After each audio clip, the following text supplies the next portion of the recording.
Hey, what is up guys, TechSnackles here, and today we've got here a $250 phone, or £200 here in the UK. This is the OnePlus X. This is OnePlus's second phone this year and third phone overall, and again it's attempting to shake the market with its price tag. Now, being a budget phone, you'd expect it to look cheap and sacrifice a lot to have it fit this price, but so far this phone looks extremely solid, all starting with the unboxing experience.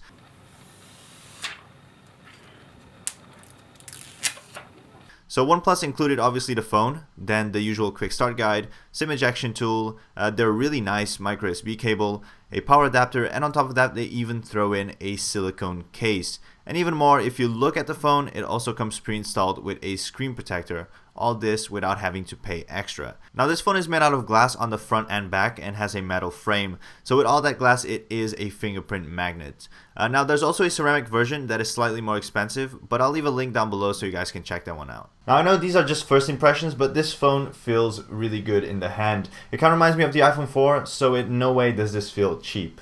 It's actually one of the smallest phones I've held in a while, especially coming from the Nexus 6P, which I've just reviewed. Now, in terms of specs, this phone is pretty solid. On the front, you've got a 5-inch Full HD display, which looks nice and sharp on first impression, and a 8-megapixel camera on top. Inside, this phone is powered by a quad-core Snapdragon 801 with 2.3 GHz and an Adreno 330 GPU. It's also got 3 GB of RAM and a respectable 2525 mAh battery.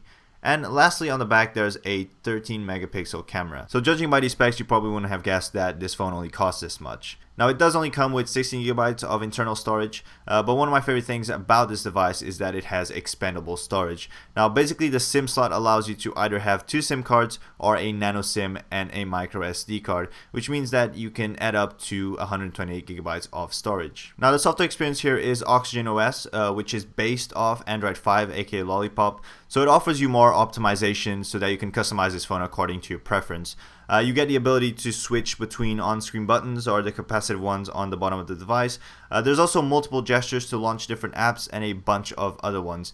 There's a switch on the left side that allows you to switch between notification profiles from no interruptions to all notifications.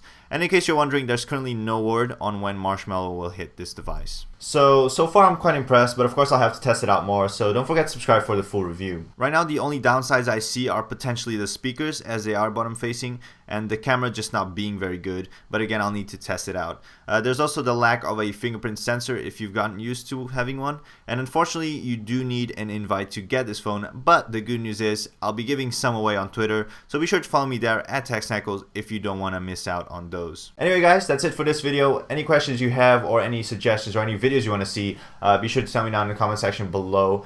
And yeah, that's it for this video. Hopefully you enjoyed it, and thanks for watching. I'll see you all in the next one.